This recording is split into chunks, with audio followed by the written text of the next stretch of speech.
Chittoor update news కి స్వాగతం. 25 కుటుంబాలు ఇబ్బందులకు గురి కాకుండా బాధ్యత వహిస్తానని చిత్తూరు ఎమ్మెల్యే గురజాల జగన్మోహన్ హామీ ఇచ్చారని చిత్తూరు నగరం మండీ వీధిలో నివాసం ఉంటున్న ముస్లిం కుటుంబాలు హర్షం వ్యక్తం చేశారు. తమ తాతల కాలం నుంచి ఇక్కడే జీవనం సాగిస్తున్న వారికి గత ప్రభుత్వం మౌలిక సదుపాయాలు కల్పిస్తామని, మురుగు కాలువల ఏర్పాటుకు అంతా సిద్ధం చేసి వేరే వారి ప్రోద్బలంతో ఆపి తమకు నష్టం కల్పిస్తూ మహిళలు అని చూడకుండా భయభ్రాంతులకు గురి చేస్తున్నారని, తమకు రక్షణ కావాలని విన్నవించుకున్నారు.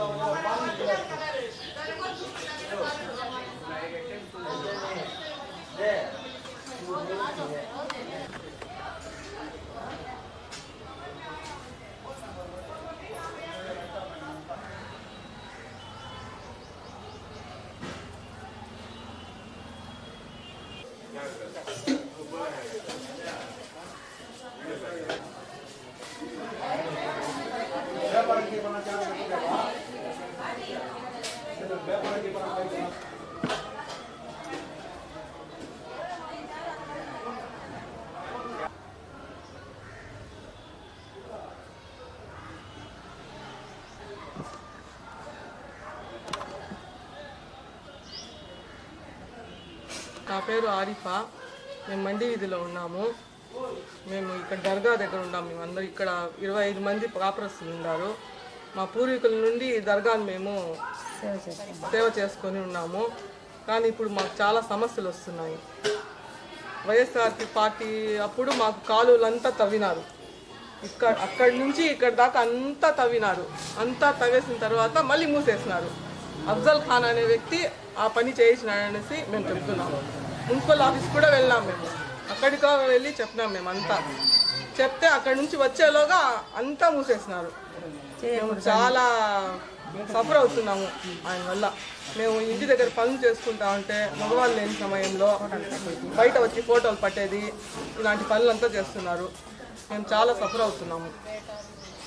ఆయన కొడుకు అర్షద్ అయ్యూబ్ ఖాన్ కూడా, ఆయన కూడా వాళ్ళిద్దరూ ఇలా చేస్తున్నారు. మేము చాలా సఫర్ అవుతున్నాం దాని గురించి. మాకు కాలువలు లేదు. మెయిన్గా మాకు ఎప్పటి నుంచో కాలువలే లేదు. చూస్తాం మేము కరెంట్ తీసేస్తాము, మీకు నీళ్ళు వదలము, మీకు అది చేయము, మీకు ఇది చేయము. మేము దర్గా దగ్గర ఉండేది మా జాగా. ఇదంతా మా దగ్గర వచ్చి ఆయనేం డిమాండ్ చేసేది? మా జాగా మాది అంతా. ఆయన ఎవరు అసలు డిమాండ్ చేసేది మా దగ్గరికి వచ్చి? అది మా సమస్య. మాకు ఆయన దగ్గర నుంచి ప్రాణహాని ఉంది. మా ఆటో కూడా పెట్టి ఇవ్వడం లేదు మసీద్లో. ఇన్ని రోజుల నుంచి పెట్టుకుంటా ఉన్నాం. మేము ఆటో కూడా పెట్టొద్దని చెప్పేసినారు. ఎందువల్ల మాకు తెలియాలి ఇదంతా. మేము చాలా సఫర్ అవుతున్నాం. ఇక్కడ ఎమ్మెల్యే గారి దగ్గర కూడా వెళ్ళాము, జీజేఎం దగ్గర కూడా వెళ్ళాము. ఆయన కూడా మాకు సపోర్ట్ చేస్తానని చెప్పినారు. ఆయన వెళ్ళి కలెక్టర్ ఆఫీస్లో, ఎస్పీ ఆఫీస్లో కూడా వెళ్ళి చెప్పమని చెప్పినారు. అక్కడికి కూడా వెళ్ళొచ్చినాము. మాకు న్యాయం కావాలంతే. రాను మేము వచ్చి ఇక్కడ మండీ వీధిలో మా తాతల కాలం నుంచి ఇక్కడ నివసిస్తున్నాము. మాకు ఇక్కడ ఎటువంటి సౌకర్యాలు అనేది లేదు. మనకి వైసీపీ రూలింగ్లో మాకు వచ్చి డ్రైనేజ్ శాంక్షన్ అయింది. కానీ అఫ్జల్ ఖాన్ ఆయన మరి వాళ్ళ కొడుకు అర్షద్ అయ్యూబ్ ఖాన్ ఇద్దరు కలుసుకొని ఇక్కడ డ్రైనేజ్ గురించి అబ్జెక్షన్ పెట్టారు. ఎందుకు అబ్జెక్షన్ పెట్టారని మేము అడుగుతాను. అంటే ఒక మనిషికి హక్కు, ప్రతి ఒక్క సౌకర్యం చేసుకోవాల్సిన హక్కు ఉంది. మున్సిపల్ ట్యాక్స్ కడతా ఉన్నాము కాబట్టి ఇది మున్సిపాలిటీ వాళ్ళు కూడా మేయర్ గారు ఉండి దగ్గరుండి అప్పుడు చేయించారు. కానీ ఆ రోజే వీళ్ళు నిలబెట్టారు. వీళ్ళకి పని ఇదే అయిపోతుంది. ఎందుకంటే మంచి అనేది జరిగినప్పుడు మనం సపోర్ట్ చేయాలి. ఇక్కడ లేడీస్ ఉన్నారు, దగ్గర 25 ఇల్లులు ఉన్నాయి మాకు. ఈ రోజు నుంచి ఇది ప్రాబ్లం. మా తాతల కాలం నుంచి ఉన్నాము ఇక్కడ. ఈరోజు మేము కొత్తగా వచ్చి ఇక్కడ మేము వచ్చి స్థావరాలాగా కట్టుకోలేదు. మా తాతల కాలం నుంచి, మా తాత ముత్తాతల నుంచి మేము ఇక్కడే ఉన్నాము. కాబట్టి మేము మొన్న దీనికి సంబంధించి మేము మొన్న ఎమ్మెల్యే సార్ రిప్రజెంటేషన్ కూడా ఇచ్చాము. మొన్న జరిగిన ప్రజా దర్బార్లో సార్తో డైరెక్ట్గా కలియడం అయింది. సార్ వచ్చి మాకు హామీ ఇచ్చారు, మీకు ఎటువంటి ప్రాబ్లం ఉన్నా ఎటువంటి అన్ని సౌకర్యాలు మేము చేస్తామనేసి మాకు ఎమ్మెల్యే గారు చాలా సానుకూలంగా స్పందించారు.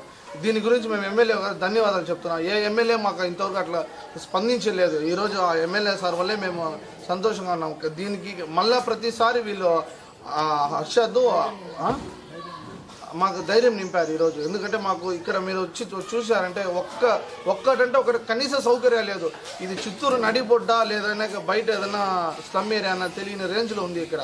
కాబట్టి ఇది అధికారులు కూడా దీన్ని స్పందించి వెంటనే మాకు తగు న్యాయం చేయాలనేసి కోరుతాను. మాకు డ్రైనేజ్ ఫెసిలిటీ ఖచ్చితంగా కావాలి. ఎందుకంటే దుర్వాసన వల్ల ఆల్రెడీ ఇద్దరు చనిపోయినారు. మా తాత మా వాళ్ళు ఇద్దరు చనిపోయినారు. కానీ ఎవరు పట్టించుకునే నాదులు లేదు. కాబట్టి మేము ఎమ్మెల్యే సార్ చెప్పాము. మాకు ఎమ్మెల్యే సార్ చాలా సానుకూలంగా స్పందించారు. త్వరలో మాకు దీనికి పరిష్కారం ఇస్తానని హామీ ఇచ్చారు. మేము ఎమ్మెల్యే సార్ రుణపడి ఉంటామనేసి ఈ సభాముఖంగా తెలియజేస్తున్నాం.